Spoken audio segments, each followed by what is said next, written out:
context she was taken. There was that thing dropped, no, Ronald, na tatakbo siya. So is this still an option? Oo. Parang, ito ba yung posibleng plot twist ba to? Na you see a Sara running... That's always... Her term is until 2028 as vice president. So that means to say, if she's talking about running in the midterms, she will have to give up, right? Her vice position. Her position as vice president, right? Yes. Pero kaya nga nakikita ko, it's too much of a gamble. It's too much of a gamble. Dahil vice president ka na eh. You are literally a heartbeat away from the presidency. At kahit wala ka ng cabinet position, magagamit mo yan sa isang national campaign as vice president. Dahil you're the number 2 highest official of the land.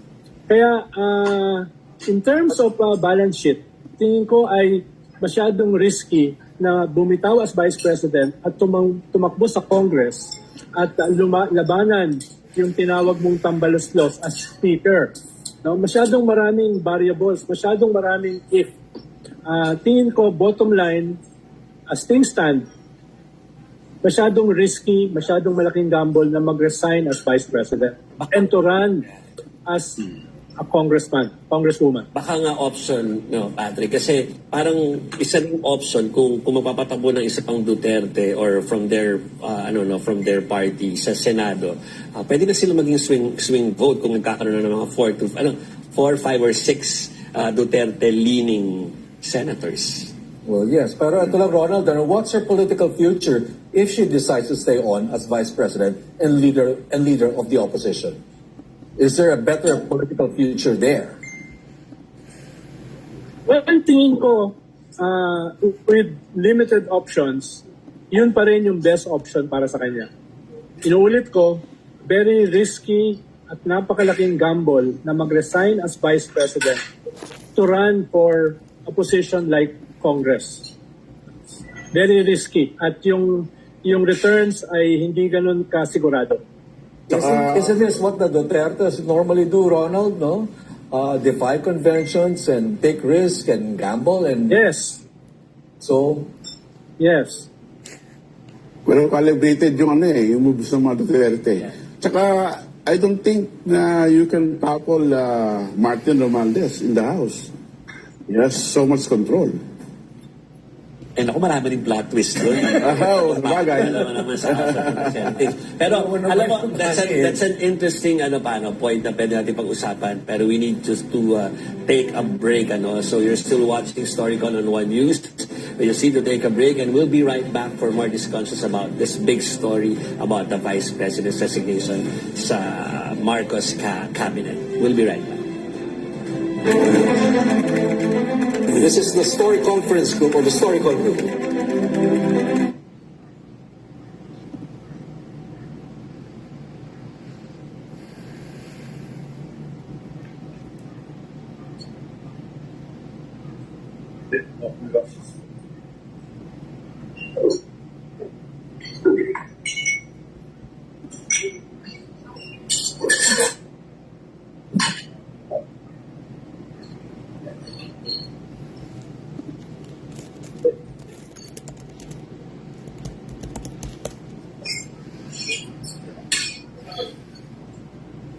Sir Didarian, sorry, pa-unmute na po tayo. Thank you. Andiyan pala si Ronald Akala ko, Ronald, from business class ka nag-join Tuloy natin mamaya. Storycon. Richard and Ronald, pinatawag talaga kayo ni Titi today. Kayong dalawa. Akala ko wala kasi si Ronald, kaya hinanap niya ako to death po. Kasi yung pala magsama. Ganda nga ng internet. Ganda talaga ng internet pag Korea Pag Korea talaga. Sir Ronald, parang gumanda yung skin mo. Akala mo kasi ikaw lang ang jet setter Sir Ronald, parang gumanda ang skin mo agad pagdating mo sa Korea. May free skincare ba dyan sa airport? Meron. Puro makikinis yung Koreano rin. Balik ka na sa Ronald, baka magkukudata na. Okay, baka pag-landing mo na, iba na yung regimen sa Pilipinas. Mag-exile ka na sa... Parang suspicious. naghahanda ako doon sa Ayungin eh. Kaya bigla Kaya sa nga eh. yung idol mo eh. Sir Ronald, parang may advanced intelligence kaya ito bago ka umalis. alis na ako. Ating gobyerno, napakaraming leak. Sobrang dami ng leak. Yung Malacanang hindi alam kung ano nangyayari. Basta ako, sabi ko, daming ganap. Di ba ako nakamove on dun sa, yung mga marites kay, pangalan niya, Harry Roque. Mga sana all na travel body. Di pa ako kay Whopping Go. Ayan na naman. Naghahanap na ako eh. Naghahanap na ako na supranational na makakasama sa mga biyahe ko eh. Ikaw yung nagtatanong ng supra organization, di ba? Supranational organization ASEAN. The next day, bigla, Mr. Supranational. Meron din bang Miss Gay Supranational? Ay, hindi, wala akong... Sir Ronald, marinig ka. Wala akong masabi. Basta, Sir Ronald, siguraduhin mo, hindi mas-supra-supra yung ano mo dyan, mga bisita mo dyan sa Amerika. Ay, nako, Ronald. Nako, sir. Sup National? Grabe, Sir Ronald. Sir Ronald, marinig ka dito. Ito. Basta magbabasa ako ng Hegel ngayon. Mag-Hegelian analysis na ako. Ayan na, okay. Behave na tayo. This is the Storycon, the biggest story today. Vice President Sara Duterte quitting the Marcos cabinet. She has resigned her post as Secretary of the Department of Education. Okay, reactions again. Nagpadala na nga ang Malacanang pressure sa atin ng mismong resignation letter, di ba? Talagang dated today, received today, Accepted today. Effective today. Fresh off the oven, Kapag nabasa niyo po, wala yung mga madramang way of resigning. Diretso. Gusto lang niya. Wala yung, I thank the President, for example, for the opportunity to serve his cabinet. Walang ganun. And for a good housekeeping, sabihin ko rin na nagsalita rin ng DepEd. They won't be entertaining questions anymore via DepEd Attorney Poa. They won't be entertaining any parang questions about the political side of this. They will just entertain questions about the transition and not anything political starting today. So si Wawa ba will also resign? Hindi natin alam kasi tapo nga eh. Di Wawa. Alam natin. Well, may mga position dyan na Cotter. Oo, ang daming bitbit ni Sara eh. Yes. Nandiyan ang isa pa nating pundit. Pakilala mo na. Okay. Another resource. So I know that I don't know if he's on the line or via Zoom. We have Richard Heydarian. Richard, via Zoom, will be able to see his face when he gives out his reaction to the big story today. Hi, Richard. Daming ganap. Kamusta guys? Kakabalik lang natin. Di ba ako nakamove on sa Whopping Go, at saka yung mga Mr. Supranational mga updates. Eto na, no dull moment in the Philippines. So, good to be back. Yeah. Nandiyan pala, Patrick, yung tunay na resident political pundit. Nagparinig yung isa. So Richard, go ahead. Your first reaction lang nung nalaman mo na kasi ngayon lang naman talaga nangyari lahat eh. Nagbigay ng resignation ngayon, tinanggap din ngayon. Your reaction? I'm totally shocked. I mean, this is the most shocking development in my life. I went back to my Hegel, what is rational is real and what is real is rational. In short, this was inevitable. Di ba? If you have followed yung mga sinisulat natin, mga sinasabi natin over the past 2 years, I think 400 vlogs I did with Ronald, among others. Yan ang inabangan namin na kailan mangyari yan. So I always saw this as a kind of a boiling frog phenomenon. And I think one side of the story realized na before sila maluto, they have to jump off, diba? The pan, diba? And I think this is the jumping off the pan situation. But if this were a Mexican standoff, wala naman fire shot. Kasi if you look at the press conference that Sara Duterte gave, correct yung sinabi mo, no? She didn't say anything incendiary. In fact, it was as malumanay as Leni's resignation or forced resignation from the Duterte cabinet. Do you remember? I mean, I'm not saying na may element of deja vu here, but when Leni was forced out of the cabinet, people were expecting her to go guns blazing and attacking the administration, pero sobrang malumanay siya. Interestingly, Sara Duterte, who has been known as her father's daughter, for, of course, reasons that we all know. She also took a very similar stance and saying na ang ginagawa niya dito is para sa malasakit sa bayan. And essentially, she doesn't want to make a big deal out of this. But my understanding, and this is what Ronald also has been saying for a while, probably this is just the opening shot, no? Could be a long drawn and very ferocious fight between the two big houses of Marcos and Duterte. So now it will be very difficult for Marcos to pretend that everything is fine and dandy. And I think Sara Duterte the other week saying that the unity was nothing but essentially a tactical alliance for elections should have given us the warning na mangyari na itong resignation. I would also say that there could be let's be honest, operational and administrative reasons. I mean, kung wala kang tiwala sa isang cabinet member at sa tingin mo itong cabinet member na yan ay ibang pagtingin sa ating foreign policy, sa US-China relations, not to mention may ibang pag-iisip pagdating sa anong mga pangangailangan sa bansa. If you're Marcos, are you confident having that person in the cabinet when you're having very sensitive national security conversations? I'm sure Ronald can say more about this from live from saan ka ba, Ronald? But my understanding is it also makes administrative sense. There's no sense for you to be in the same cabinet if there's no longer that level of trust, especially now na pinag-usapan natin potentially a war with China as things get really, really tense dyan sa West Philippine Sea. Liwanag mo lang, Christian, kimali mo gato, sino si Hegel? Si Richard. Si Richard! Ay, Ronald, wala na. Unfriend na kita ngayon sa Facebook.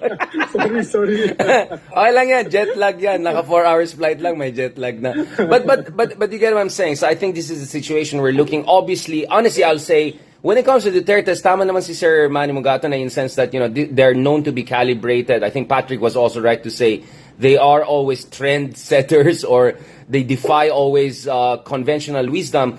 But at some point, they're going to meet their limits, diba? And I think this is not the case of them this is not a result of a very carefully calculated situation by the Dutertes. I think Duterte, the father, was expecting huge upheaval, huge backlash against Marcos earlier this year once he went gun blazing. Hindi nangyari yan. And I think if anything, tama si Ronald, medyo, let's be honest, medyo desperation mode ng mga Duterte. So I think they're really cornered right now, and they may look for unconventional responses, including potentially resigning and going for another office to protect their rear in Davao. Well, I tend to agree more with Ronald when he says that the method of the Dutertes is really madness or confusion or the lack of method. Parang mas ganun eh. Rather than something really deliberate or calculated. So this could be just a reaction too from the part of the Vice President, who apparently or obviously has been seething this past years, with everything that has been happening or done to her, at least in her point of view, starting with yung pagtatanggal kay Congresswoman Lore Arroyo, which obviously she took as an attack against her. That's why she responded very harshly. And the next step was removing her confidential funds. So you can see, and all throughout, I mean, after that outburst over Tambalas loss, all throughout, she kind of kept tried to show some restraint. Baka nag-build up eh. So may pag-build up na nangyayari leading to this. And maybe this is not the end of it.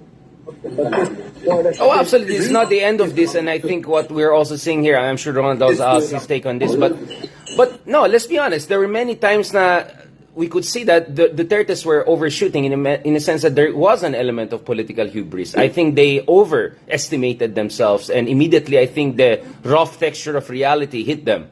And I think now they're coming to terms with that. Let's not forget, just a few weeks ago, Baste, who Ronald correctly pointed out as potentially the next scion who could be running. May glamour photos na yata siya ngayon, so probably is preparing for the Senate. He also said, gusto niya ng peace, so medyo nag-raise sila ng white flag. I don't think that means the end of the story. That means that medyo nagsisink in sa mga Dutertes, that the walls are closing in on them, and we're not even talking about the ICC situation, not to mention the dynamics of elections, which clearly right now are in favor of the administration. Maski si Duterte, sumisemp lang eh. Sumisemp sa kanyang statement, di ba? Paiba-iba. Halos kasabay ni Baste.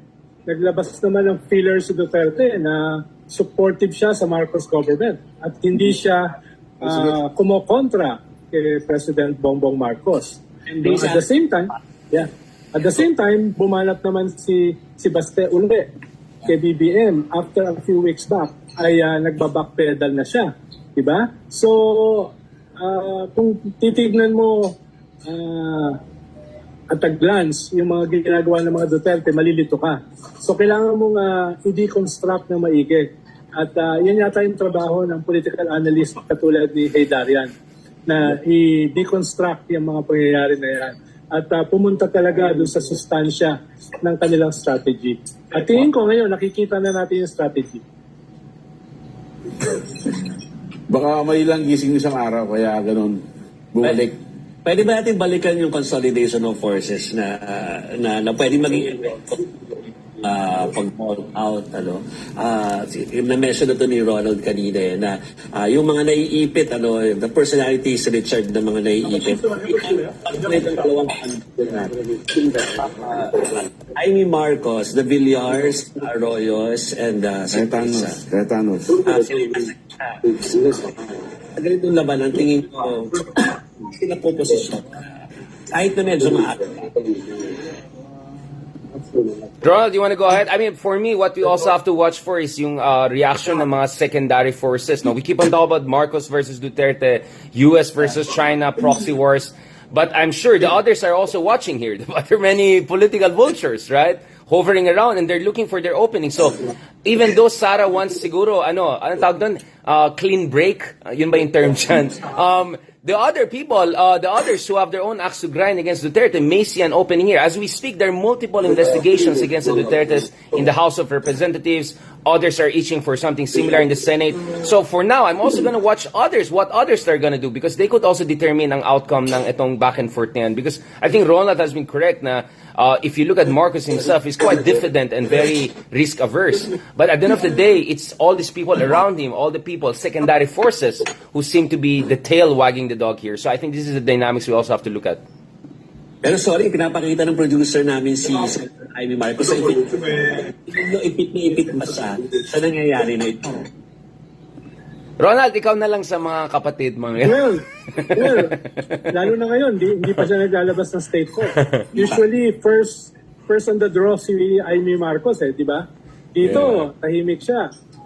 I doubt kung maglalabas siya ng statement bukas. So, tingin ko nagka-calculate din siya. Dahil nga, nag-apply siya to be part of the administration slate, while at the same time, napakalapit niya kay Vice President Sara Duterte. Kaya nga inuulit ko kanina, Joby, yung sinabi ko, na in one sense, ay medyo may possibility na ma-wipe out or dramatically ma-weaken yung slate nila Duterte na papatakbuhin sa midterms. Pero at the same time, yung magrarally sa slate ni Bongbong, sa administration slate, ay hindi sigurado ni Bongbong yung mga loyalties. Halimbawa, yung isang grupo dyan na malaki, yung macho group, Tito Soto, Dito Lapid, Ping Lacson, Gringo Honasan, Pacquiao, yan ay mga winnable Senate. Pero nandyan na sila even before Marcos. Exactly. So yung kanilang political loyalty ay hindi rin sigurado. Tapos itong mga iba't ibang mga political parties na mag-negotiate to be part of the slate, NPC, NUP, Lakas, at saka Nationalista, at least dalawa dyan, hindi mo sigurado yung political loyalty kay BBM. So, very interesting itong mangyayari na ito, na ma-marginalize na gusto yung senatorial slate ng mga Duterte, pero yung magdo-dominate ng senatorial slate ng administration ay hindi rin ganun kasigurado yung kanilang political loyalty beyond the midterm. Beyond the midterm. Wonder kung problema sa mga politiko natin yung pinasabing naiipit, ano yung nabanggit ni Joey na naiipit. Well, in fact, I think our political allows all politicians, all these people, to just keep jumping titles. Effortlessly. Diba? Parang madali lang naman. Yeah, Patrick, I mean, I think that's the default, right? Master navigator sa mga politiko natin. It's the consistency which is what's difficult for them. And I think Amy Marcos is a very seasoned politician, and I think she has enough rhetorical and political dexterity to navigate her way through this. But yeah, I think, correct si Jover, na if there's anyone who's pinaka-squeezed in between dito, is definitely Amy Marcos, because we keep on talking about Marcos versus Duterte, Marcos versus Duterte. The moment you mention Amy Marcos, biglang it's not so clear cut, isn't it? Yeah. So I think that would be also something to look at in the coming months and all. And the race in the Senate, Ronald is correct. It's very, very tight. Even si Amy Marcos, medyo alanganin siya. If you look at it, she's definitely not in the safe zone. From number 5, 6 above, it's very, very competitive for the next 15 candidates. So these are also tough choices also for Amy Marcos. Saan siya po position dito, and at the same time also maintain her more or less above the fray positioning. Kasi parang positioning sa sarili niya is independent pa rin eh. She is her own, which is very much her personality too. At nangyayari lahat itong maneuverings na ito, itong political calculations na ito, sa gitna ng isang unprecedented superpower game. Yeah. No? Nangyayari lahat ito. Hindi ito nangyayari in the past na dalawang superpower ay involved hindi lamang sa ating external na paligid, sa ating rehiyon, kundi sa loob ng ating bansa. At pandagdag pa dyan is the ICC issue na ngayon lang din mangyayari. And din, so yung dalawang variables na yan, ngayon lang mangyayari sa gitna ng traditional na maneuverings ng mga dynasties, political families, at political parties. Yun yung nagkikreate ng bagong dynamic.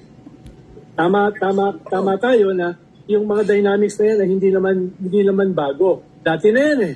Diba? Yeah. Dati na yan eh. Yung cynicism, yung political opportunism. Pero lahat yan ay nangyayari in the middle of a superpower game and in the middle of an impending ICC international warrant. Rola, don't you think na, I mean, my read here is, isn't this also a reason to think na maybe ito turning point na ito sa Philippine politics in a sense, because the stakes are higher than ever. And Ronald is right. We're kind of like the Berlin of Asia nowadays. What Berlin was in the 50s and 60s or Vienna, that's what we are today. So next level ito. And this could be an elections that for the first time, foreign policy could be not number one issue, but one of the big issues. And you could see some people saying, we're Team Philippines, sila Team China. Sabi ng kabila, no, we're Team Independent Foreign Policy, kayo Team Proxy War. So I think this is where we're going to see it. So it's going to be maybe a variation on the theme, as Patrick suggested, or it could be completely a new ball game because of the stakes involved here and bigger actors also having their own, fingers being dipped into the pie here. Okay, halimbawa, hindi ako magugulat na for the first time nag-meet because of the Yumin incident. Hindi ako magugulat na for the first time nag-meet yung Mutual Defense Committee over these issues sa Ayungin. So habang pinag-uusapan natin itong kay Vice President Sara. Ronald, before we go deep, because that's another long conversation, I think the bottom line here is this, Richard, Ronald. Do you think this resignation is going to help bring up again the numbers of Vice President Sara Duterte? Because we've seen her numbers go down. I doubt it. Okay, quick answer, Richard. Yeah, I doubt it too. Kanina, Patrick. Yeah. Pero sabi ko nga Patrick kanina, labanan ito ng spin. Kung kakapusin ng spin yung Palacio, then definitely magbe-benefit si Sara. Pero as things stand, tingin ko ay hindi ito makakatulong kay Sara. As things stands right now. Pero then again, it's a battle of spin. So how should the palace spin it? How should Sara spin it? Well, my understanding here is that Marcos has very much plausible deniability, di ba? Sabi niya, wala naman akong ginawa. Siya ang nag-resign, di ba? I'm not doing anything. I'm the responsible above the fray president. I always stood by Uniteam. Sasabihin niya naman, I'm number one fan of Sara. I wish her the best. So from Marcos' side, what he's gonna say is, I didn't do anything. Now, decision niya yung lumabas. Problema niya yan, essentially. So he can wash off his hands in that way, and that will be the line. Sara's case will be essentially paawa, diba? That she has been oppressed, that she has been pushed out of the cabinet, that essentially nagbetray ang government ni Marcos dun sa pangako niya, dun sa mga sinasabi nila yung Uniteam. Now, again, Ronald is right. Maybe Sara, she will not say this openly all the time, but I won't be surprised yung mga kapatid niya, yung tatay niya, yung mga other political surrogates nila will come out. So it will be a battle of narratives. Each side painting themselves as the responsible, mature actor, and the other side as the immature, selfish, dynastic one. Gusto ko dagdag na. Wala na. Medyo napagalitan ako dito. Nangihigay ko ako. Saan ka ba talaga? Ay, tingnan sa Amerika, no? Sa Incheon. Sa Incheon. Sa lounge. Kaya ang ganda ng skin ni Ronald eh. Well, ang sabi ko nga kanina, Patrick, Joby, Manny, no? Pwede gagamitin ito nila, Sara, to consolidate not only organizationally their base, but also to consolidate their message. Sa ngayon kasi minsan yung messages nila contradictory eh. Iba yung sasabihin ni Digong, iba sasabihin ni Harry Roque, iba sasabihin ng Vice President. Tingin ko ngayon ay meron chance sila to have a very compelling, consolidated narrative. At tingin ko yun yung posibleng maging positive sa resignation ni Sara kung magagawa nila yon. Dahil ang hirap din kasi kontrolin ng tatay eh, no? Kaya kung si Sara na magli-lead and they are not only consolidating the base, they can consolidate the narrative, then it can be positive for them. Well, we have to wait for Digong, no? To say what si Digong. Actually, nanihintay ng netizens. I was monitoring, walang inaasahan na bombastic from the Vice President, pero may inaasahan tayo kay former President. Yeah. Digong. Right? Treasure. Yeah, I'm waiting for the fireworks. Yeah. I think my division of labor na eh. Good cop, bad cop dito eh. So tingnan din natin kung magre-respond si First Lady if ever in-attack yung kanyang asawa. I think we know the battle lines if ever. Yun ang mas magandang abangan. Okay. Yes. Kailangan namin, maganda sana ng ibang topic with the three of you here, no? Kasi meron tayong security issue, pero security na dapat pag-usapan, ano? So as we'll be busy. Pero next Natabunan time, na, Manny. Natabunan na siya. Natabunan yung incident sa And ayaw naman namin na si Tito Ronald ay masipa palabas ng kung anumang venue sa ngayon dyan. So let's thank our two pundits for joining our discussion today about the resignation of Vice President Sara Duterte from the Marcos cabinet. Thank you, Richard. Thank you, Ronald. Salamat. Kansamida. Salamat. Ayan. Mga kameta, nagkaroon tayo ng spontaneous R&R kasi paras kami nandiyan. Akala ko wala si Ronald. Kaya sabi ko, sige, ako na lang mag-replace sa kanya today doon sa natin, joint show namin. If in effect. So, in fairness kay Sir Ronald, talagang very dexterous.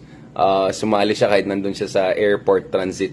Talagang hey Darian style talaga ito si si Ronald. So go lang ng go. But ang ganda, I think I'm super ganda yung combinations in the sense na definitely I'm gonna watch out for what Tatay Digong is gonna say in the coming hours. At the latest, if not coming days. And then of course, panoorin din natin na anong gagawin naman yung mga ibang secondary actors, yung mga nasa Kongreso, sa mga Senado, yung mga Mindanao politicians na they have their own axe to grind against the Duterte. So, guys, this is gonna be interesting. I'm definitely looking forward to analyzing and breaking down yung mga pangyayari. So, alam ko kahapon medyo nagdrama ako ng konti na yung iba parang na-misinterpret nila. Of course, hindi ko sinasabi na dahil lang yung mga kasama ko ay nag-abroad na at ako yung nanatili dito ay may isa sa amin ay mali or biktima. No, of course not. Obviously, everyone has a right to choose the best place for themselves. And marami sa ating mga followers dito ay mga kababayan natin based abroad who love their country, who support us, who want to be there for us. So I'm really, really indebted sa mga Filipino-American friends, Filipino-Kiwi friends, Filipino-Japanese, Filipino-Korean, yung mga galing na gitnang silangan, mga OFW natin, mga kapatid. So, just to be clear, hindi ko sinasabi na I was just making a little bit drama na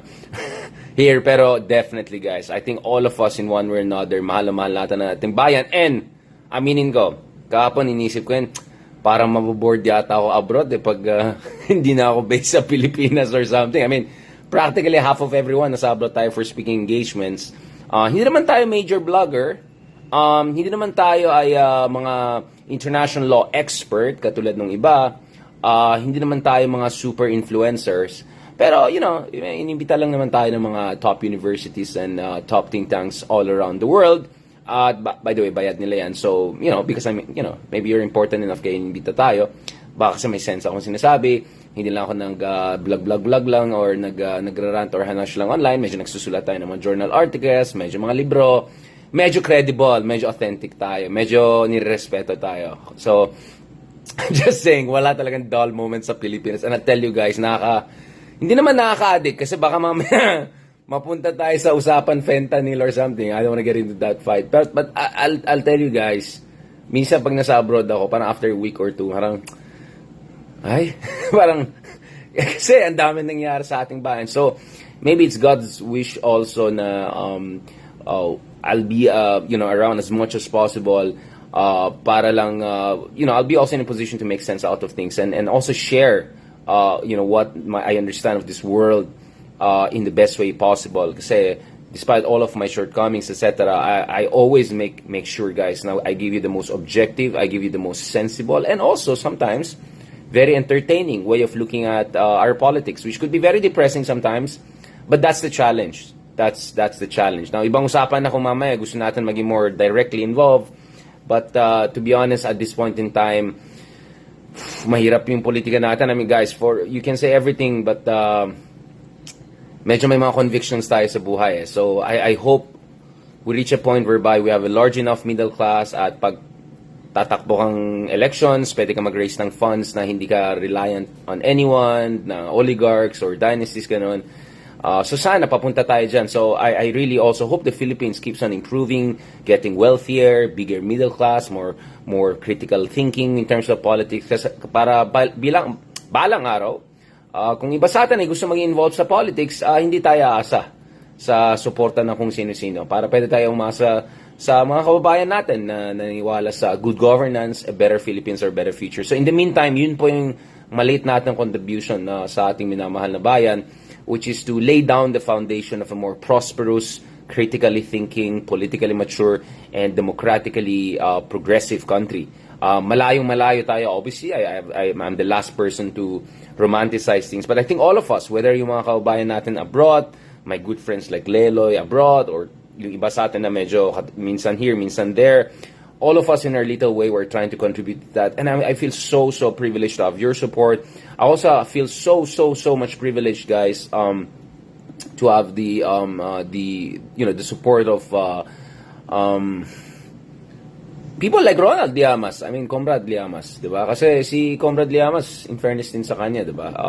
I think I'm very indebted to him in a sense that, I can see that they see what I'm trying to do and because of his constant support and contributions. Wait lang, guys, medyo na-distract ako sa sarili ko dito kasi yung picture natin sa Ibiza.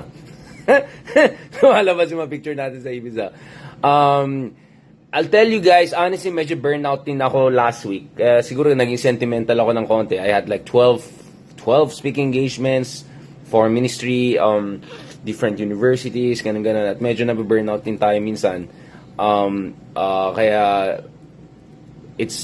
I'm thinking about taking a little bit of break next month. Hindi sa vlogging mismo, but a little bit from balik tayo dun sa mga natin, medyo balik dagat, balik ganon, medyo more laid back, medyo more chill. Hindi na ako 20s.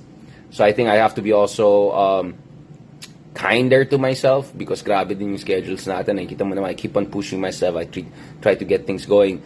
And I'm very, very sure na, God willing, come, later this year, there'll be some interesting developments on ICC, interesting developments on our politics. So I need to make sure I'm at my 100% all the time. So don't worry, guys. Hindi naman tayo reckless or irresponsible. I'm also thinking about ways whereby I can strengthen myself and rejuvenate myself. Kasi I know from the outside, tingin nyo, ito si Richard, hyper, excited, ganon.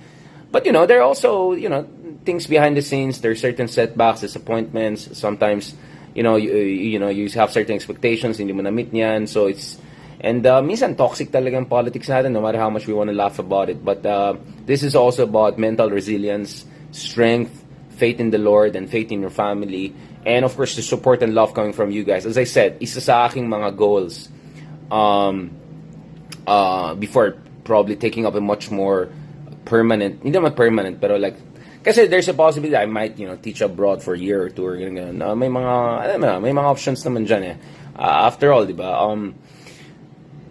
I want to make sure na maayos natin yung gusto kong event, di ba? Hindi pa natin nagawa yung reunion. What I want to do is, I want us to do so well and so good sana dito sa mga podcasting and all natin. Para God willing, we can have our own Spotify events. Parang katulad nila mga Cool Pals. I was told ng mga Cool Pals, they had, mga Cool Pals. Mga Cool Pals na yan, were able na, mga Cool Pals na yan, they were able to have a big Spotify event and many people attended, etc. I'm hoping, God willing, sana inshallah, we'll also have something similar to that. Either before the end of this year or right after elections or through elections. So over the next year, yun talagang fervent wish ko, and that's what we're working towards. So please, I need your support in a sense na we have to push this Spotify natin and podcast natin. We have to constantly support that. Please share the message, ask more people to rate us, support us. Naka 500 ratings na po tayo sa Spotify. Maraming salamat. Medyo 4.8 na tayo, di na tayo 5, pero hopefully we can push it up a little bit. Maraming salamat also dun sa mga sumusuporta sa atin sa Apple Podcast.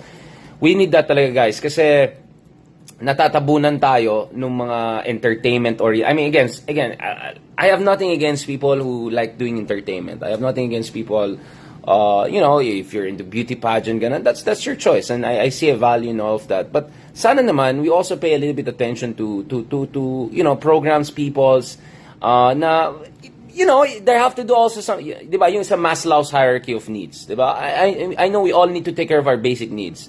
But at the end of the day, you're not gonna have self-actualizations if you also don't have appreciation of critical thinking, etc. So I fervently hope also, guys, na sana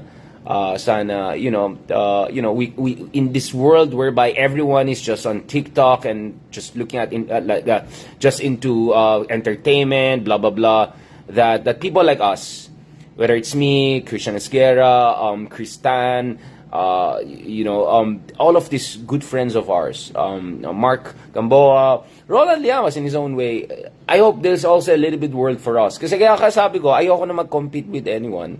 Dahil ang liit lang naman yung pinagawayan namin. Actually hindi pinagawayan. Like in a sense that barely 5% of the population really pays serious attention to serious discussion of politics. So ang challenge po sa atin dito is, we make that 5%, 10%, 20%, hopefully one day 30%, and then you can see the Philippines really moving in a serious and a different direction. Yun talagang pag-asa natin. Kaya ngayon, I'm so happy and proud of Kristan, of Christian Esguerra, of Mark, of everyone who's doing political vlogging in a way that is not bulljack, in a way that is not major blogger, in a way that is not, alam naman natin, bayaran naman yung iba. Hindi naman alam naman natin yung iba, di ba? What's happening. Alam na natin, guys. Di ba? So, please, continue to support us. It's just a few clicks, few likes, few comments, few sharing. And if you can go from 3 to 5% of attention of people to 10% of the attention of people, that will be a huge, huge help. And that will convince the big companies, the Spotifys, the Apples of this world to also host big events for our types. Kasi nakita ko yung mga gumagawa ng comedy and everything like that, they're doing very well. And I have no reason, I'm happy for them. Pero sana naman, we also pay attention to other things that are important. On that note, thank you very much. God bless and talk to you soon. Maraming salamat.